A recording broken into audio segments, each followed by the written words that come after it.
Good evening, my dear students and my friends. দেখো, আজকের মূল আলোচনা হবে আমাদের পাস্ট টেন্স নিয়ে। কেননা আমরা টেন্সের ডে ক্লাস 1-এ শিখেছিলাম টেন্স কাকে বলে, টেন্স কত প্রকার এবং প্রত্যেকটা টেন্সকে আবার কয় ভাগে ভাগ করা হয়। তো চলো জেনে নিই আরও একটিবার, যদি আমরা কোনো কারণে ভুলে গিয়ে থাকি আরও একবার জেনে নিই। টেন্সকে সাধারণত 3 ভাগে ভাগ করা হয়ে থাকে: present tense, past tense, future tense. এই এদের প্রত্যেকটা টেন্সকে আবার আরো 4 ভাগে ভাগ করা হয়, আরো 4 ভাগে ভাগ করা হয়। তাহলে দেখো তো এবার কতগুলি টেন্স হলো মোট। এখানে 4 ভাগ, এখানে 4 ভাগ, এখানে 4 ভাগ, অর্থাৎ 12টি টেন্স হলো, তাই না? তো আমরা এই প্রথম ভাগের অর্থাৎ প্রেজেন্ট টেন্সের যে 4টি ভাগ রয়েছে সেই 4টি ভাগ আমরা শিখে নিয়েছি। আজকের ক্লাস হবে এই পাস্ট টেন্স থেকে শুরু হবে, ঠিক একই রকম ভাবে যেরকমটা প্রেজেন্টে ছিল, present indefinite tense, present continuous tense, present perfect tense আর প্রেজেন্ট পারফেক্ট কন্টিনিউয়াস টেন্স ছিল, ঠিক এখানেও past indefinite tense, past continuous tense, past perfect tense এবং পাস্ট পারফেক্ট কন্টিনিউয়াস টেন্স। তাহলে আজকে আমরা শিখব পাস্ট ইনডেফিনিট টেন্স। ঠিক আছে, চলো শিখে নিই।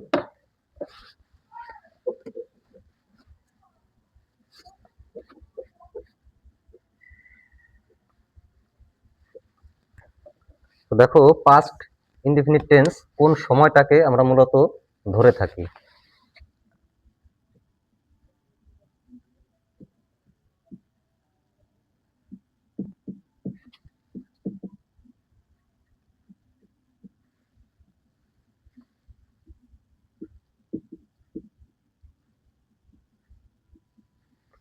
আজকের ক্লাসটি হলো ডে 6। দেখো, আগে বলে নিই। দেখো, পাস্ট ইনডেফিনিট টেন্স আমরা সেই সময়টাকে ধরতে পারবো অতীতকালে যখন কোনো কাজ সাধারণভাবে হয়েছিল বোঝাবে কোনো সেন্টেন্স দিয়ে, সেই সেন্টেন্সগুলিকে আমরা পাস্ট ইনডেফিনিট টেন্স বলতে পারবো। তো ঠিক প্রতিদিনের মতো একটু লিখে নিই, সরি।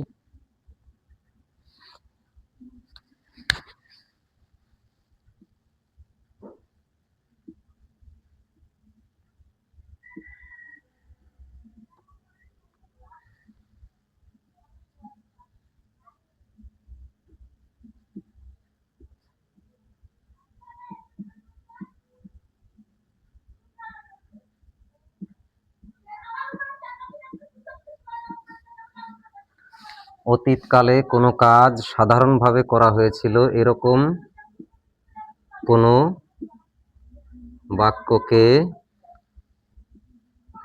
এই টেন্স বলে। ঠিক আছে, তো চলো দেখো, যেমন দু একটা বাক্য বলি। আমি ভাত খেয়েছিলাম, আমি বিদ্যালয়ে গিয়েছিলাম, সে বই পড়েছিল, তারা ফুটবল খেলেছিল। আশা করি বুঝতে পেরেছো। তো চলো এর স্ট্রাকচারটা জেনে নিই। রুলসটা কি আছে জানো? Subject plus verb two plus object অথবা কমপ্লিমেন্ট বা যাই হোক লিখতে হবে। তো দেখো, যতগুলো টেন্স আমরা পাবো প্রত্যেকটা টেন্সের মধ্যে থেকে এই একটা টেন্স আমার মনে হয় সবচেয়ে সহজ হবে তোমাদের জন্য। Subject plus verb two plus object, শুধু এটুকুই স্ট্রাকচার। তো চলো এখন একটু জেনে নিই যে এক্সাম্পলগুলো কিরকম হয়।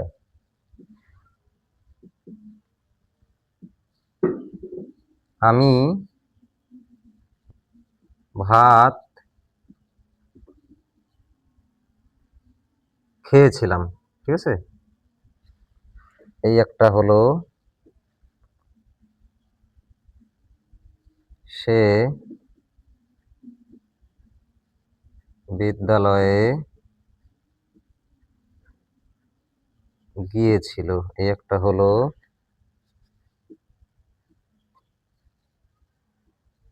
তারা ফুটবল খেলেছিল। দেখো প্রত্যেকটা বাক্য একই রকম আছে প্রায়। এই টেন্স কিভাবে আমরা ধরতে পারবো, সব সময় মাথায় রাখতে হবে ভার্বের জন্যই কিন্তু টেন্স হয়। তো ভার্বটাকে আমাদের ফলো করতে হবে। দেখো খেয়েছিলাম, গিয়েছিল, খেলেছিল, এই যে পুরোপুরি অতীতকালে কোনো একটা কাজ হয়ে গিয়েছে এইরকম বোঝাচ্ছে, তাই না? তাহলে আমরা স্ট্রাকচার অনুযায়ী করে নেব। কি রয়েছে, প্রথমে সাবজেক্ট লিখতে হবে। তাহলে সাবজেক্ট কি পাচ্ছি এখানে, আমি, আই, সাবজেক্ট হয়ে গেল। এবার দেখো ঠিক অঙ্কের সূত্রের মতো একেবারেই, শুধু একটু মনে রাখলেই সহজ আমাদের কাছে। এরপর কি লিখতে হবে আমাদের, ভার্ব, ভার্ব টু, অর্থাৎ verb one, verb two, verb three এরকম থাকে, আমরা শিখেছি। তো ভার্ব টু অর্থাৎ 2 নম্বরে যে ভার্বের রূপটা থাকবে সেটাকে লিখতে হবে। তাহলে ভার্ব কি যেন এখানে, খেয়েছিলাম, অর্থাৎ মূল ভার্বটা হবে খাওয়া। খাওয়ার যে ইংরেজি কি যেন, ইট, এর এটা 1 নম্বর। এবার এর 2 নম্বর রূপটা কি, এট। তাহলে এই রূপটা আমাদের লিখতে হবে। তো এট লিখবো আমরা এখন, এট, আই এট। তাহলে সাবজেক্ট হয়ে গেল, ভার্ব হয়ে গেল। এবার লিখতে হবে আমাদের অবজেক্ট। অবজেক্ট কি আছে দেখো, কি খেয়েছিলাম, ভাত, তাহলে অবজেক্ট হলো ভাত, এর ইংরেজি রাইস। দেখো আর কিচ্ছু নেই, সব হয়ে গেল। আশা করি বুঝতে কোনো সমস্যা হলো না তোমাদের। এবার পরবর্তী সেন্টেন্সটি ট্রান্সলেট করি। দেখো সাবজেক্ট লিখতে হবে আমাদের, কি রয়েছে, সে, ইংরেজি হি অর সি, যে কোনো একটা লিখতে পারি। তাহলে হি সাবজেক্ট হয়ে গেল। এবার কি লিখতে হবে আমাদের, রুলস অনুযায়ী ভার্ব। ভার্ব কি শেষে পাবো, গিয়েছিল, মূল ভার্বটা কি, যাওয়া, যাওয়ার ইংরেজি কি, গো, গোর 2 নম্বর ভার্বটা কি, দেখো গো 2 নম্বরটা ওয়েন্ট, এটা 1 এটা 2, তাহলে এটাকে লিখবো ওয়েন্ট। কোথায়, স্কুলে, সরি বিদ্যালয়ে, ইংরেজি কি হবে, স্কুল। তো এই যে যেহেতু একটা একারযুক্ত শব্দ আছে, তো এর জন্য আমরা কি নেব, প্রিপোজিশন হিসাবে টু।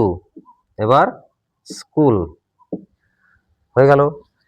এবার নেক্সট সাবজেক্ট লিখতে হবে আমাদের, তারা, তার ইংরেজি দে, সাবজেক্ট হয়ে গেল। এবার কি লিখবো, ভার্ব টু, তাই না? ভার্ব কি, খেলেছিল, মূল ভার্বটা কি, খেলা, খেলার ইংরেজি প্লে, প্লের 2 নম্বর রূপ অর্থাৎ ভার্ব টু আমরা জানি সকলেই, প্লেড,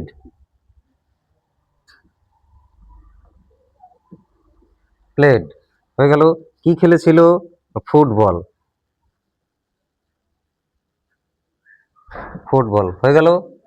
বুঝতে পেরেছো আশা করি। তো যদি তোমাদের কোনো সমস্যা থাকে তাহলে অবশ্যই একটা কমেন্ট করো, যাতে আমি বুঝতে পারি যে তোমাদের কোথায় সমস্যাটা হচ্ছে। আশা করি সকলেই বুঝতে পেরেছো।